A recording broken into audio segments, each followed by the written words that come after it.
Kejaksaan Agung di sini, cuma kalau kami melihat hasilnya ini sulit untuk akan ada kemajuan. Karena kenapa?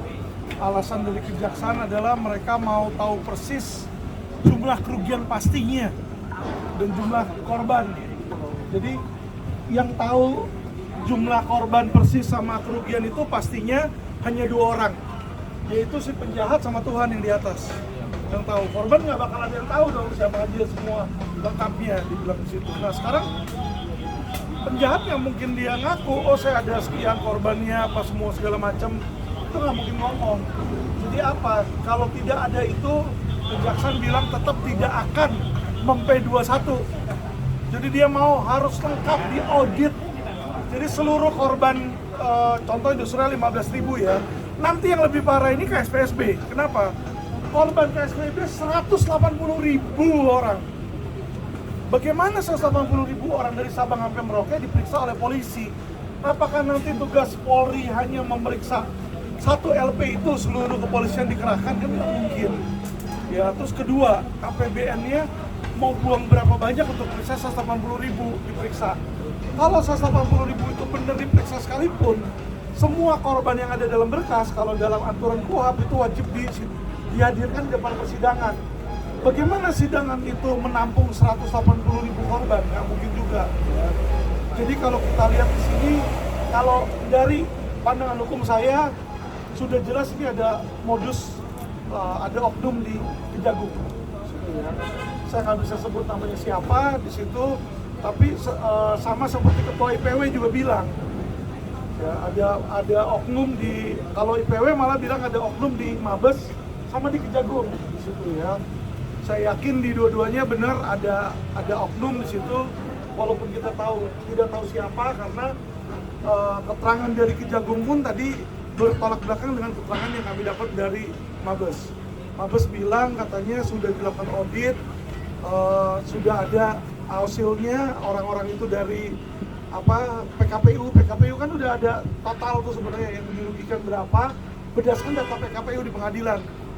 Ya kan sudah kami kasih ke kepolisian, tapi kata jaksa mereka nggak pernah menerima dari kepolisian. Jadi kita nggak tahu miss-nya benar seperti kata ketua IPW Pak Sugeng, 2 Menko Polhukamnya harus turun mendudukkan keduanya ini agar supaya bisa P21. Karena kalau nggak P21, secara hukum acara adalah kalau selalu dikembalikan, itu nanti polisi akan melakukan gelar perkara, yang dimana nanti ujung-ujungnya di SP3. Karena kenapa? Nggak bisa P21 situ. Jadi KUHP itu seperti itu, biasanya gelar perkara khusus.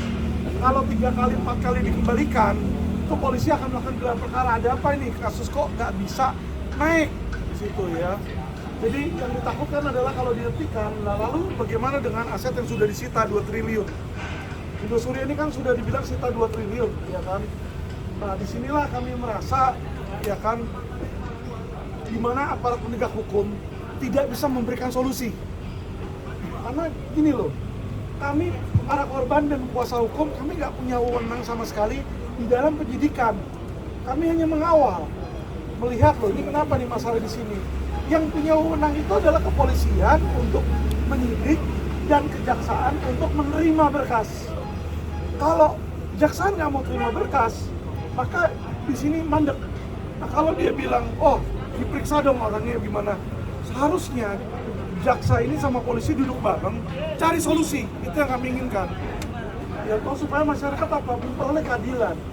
Bagaimana kasus 37 triliun penjahatnya bisa bebas sidang, sedangkan Alvin Lim kasus yang pemalsuan di PN Selatan itu bisa dilihat kerugiannya itu cuma 6 juta perak, sudah disidangkan kedua kalinya. Jadi udah PN, PT, MA, sidangin lagi di PN. Ini kan hebat. Kuasa hukum yang belain korban disidangin 2 kali round trip, sedangkan penjahat 36 triliun bisa bebas. Disinilah saya merasa sedih gitu loh melihat Indonesia ya. Kenapa? Kalau kita ngomong pidana itu adalah jalan terakhir, ultimum remedium istilahnya ya. Nah, saya yakin semua korban di sini, kalau misalnya yang di Suria bilang nih 36 triliun, balikin duit tuh, pasti mereka semua bersedia cabut laporan, bener kan? Di situ. Atau KSPSB, dia bilang udah saya bayar semua kerugian kalian.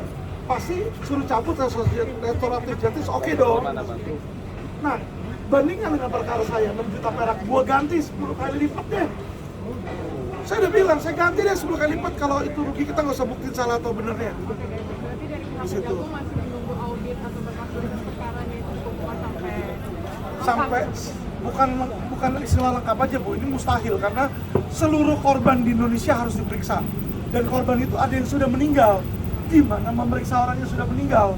Panggilannya mau dikasih ke surga gitu kan nggak mungkin. Itu yang kita pertanyakan. Ya malah mereka menanyakan, kamu dapat P19 dari mana? Nah, namanya ada oknum di kejaksaan, dia ngasih juga lah ke kita kan. Dia bilang, oh ya siapa tahu dipalsuin. Kalau dipalsuin ini kan ada kopinya. Laporin aja, saya bilang ke kejaksaan, berarti kan ada yang malsuin. Nggak berani, dia cuma mau tahu siapa namanya. Ya nggak bisa, karena di Indonesia whistleblower itu belum pernah ada yang aman.